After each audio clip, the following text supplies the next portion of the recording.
पश्यता पाण्डुपुत्राणां माचाय महती च मोम व्यूढ़ाद्युपदपुत्रेण तव शिष्येण ધીમતા.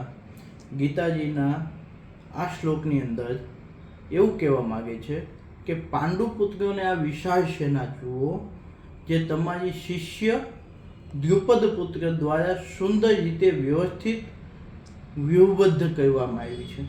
બિઝનેસની દ્રષ્ટિએ આને જોવા જઈએ તો મિત્રો શું થાય કે પાંડુપુત્રની આ જે સેના હતી એને એના શિષ્ય દ્વારા વ્યૂહબદ્ધ એટલે કે સ્ટ્રેટેજિક કરવામાં આવી છે.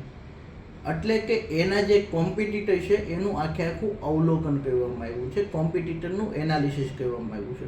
અને સૌથી મહત્વનું શીખવાનું એ મળે છે કે પોતાનો જ શિષ્ય હતો ને એના દ્વારા કરવામાં આવી, મતલબ કે તમારે જૂના કનેક્શનને જાગૃત કરવાનું શીખવામાં આવે છે. કે પાંડવોના નેતા ધૃષ્ટદ્યુમ્નના ગુરુ દ્રોણાચાર્ય છે અને એનો શિષ્ય છે. અને બિઝનેસમાં તમારે જૂના સહકર્મચારીઓ અથવા તો કનેક્શન દ્વારા મોટી સ્પર્ધાઓ ઊભી થઈ શકે છે. તમારા કંપનીની અંદર, તમારા બિઝનેસની અંદર અથવા તો તમારી દુકાન હોય કે તમારું જે કાંઈ ધંધાનું સ્થળ હોય એની અંદર જે લોકો પહેલાં કામ કરતા હોય એ લોકો તમારામાંથી શીખીને જાય અને એ કાલે સવારે તમારા કોમ્પિટિટર ના બને એની કોઈ ગેરંટી નથી. એ તમારા કોમ્પિટિટર બની શકે છે. એટલા માટે તમારે આની અંદરથી બિઝનેસના કોમ્પિટિટરોનું એનાલિસિસ કઈ રીતે કરવું એ શીખવાનું છે. પ્લસ તમારા જે કનેક્શનો છે એની ક્ષમતાઓને તમે ક્યારેય અવગણશો નહીં.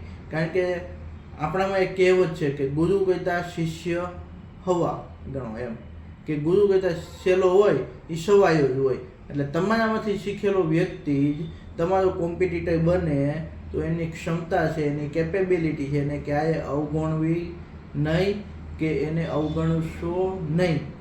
ત્રીજી વસ્તુ એવી છે કે તમારું જે સ્ટ્રેટેજિક પ્લાનિંગ છે એને પ્રોપર એવું કરો કે એની અંદર કોઈ પણ સાધનો, સંસાધનો, રિસોર્સિસ, મીડિયા, માર્કેટિંગ સ્ટ્રેટેજી કોઈના લીધે એની અંદર કોઈ પણ તકલીફ ના ઊભી થાય. કારણ કે તમારો જે સામેવાળાની ટીમની અંદર એટલે કે તમારા કોમ્પિટિટરની અંદર જે વ્યક્તિ ગયેલો છે એને તમારી ક્ષમતાએ ખબર છે કે તમે કઈ લેવલ સુધી જઈ શકો છો, તમે કયા લેવલ સુધી કાર્ય કરી શકો છો અને કયા લેવલ સુધી તમે તમારા બિઝનેસને ન્યાય આપી શકો છો. એટલે હંમેશા બિઝનેસની અંદર જ્યારે તમે ટીમ ઊભી કરીને કામ કરતા હો, તમારી નીચે આખી ટીમ હોય તો એ ટીમની ક્ષમતાને પણ તમે ઓળખો કે એની કેપેબિલિટી કેટલી છે અને એની કેપેસિટી કેટલી છે અને કઈ કેપેસિટી એ સુધી એ જઈ શકે એમ છે. તો આ સૌથી મોટું આ શ્લોકમાંથી આપણને શીખવાનું મળે છે. એટલે કે તમારી મુખ્ય પ્રોડક્ટ અને સેવાઓ શું છે, તમે ક્યાં માર્કેટમાં કામ કરો છો અને તમારી માર્કેટમાં ખાસ ઓળખાણ શું છે અને તમે કોણ ટાર્ગેટ કસ્ટમરને ટાર્ગેટ કરીને ત્યાં તમારું કેમ્પેન કે માર્કેટિંગ ચલાવો છો. આ દરેક વસ્તુની જાણકારી તમારી ટીમને હોય જ છે.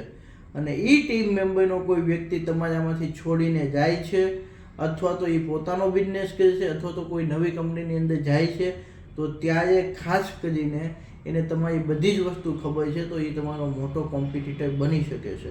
તો આપણા કોમ્પિટિટરને અટકાવવા માટે આપણે આ વસ્તુ પણ ધ્યાનમાં રાખવી જોઈએ.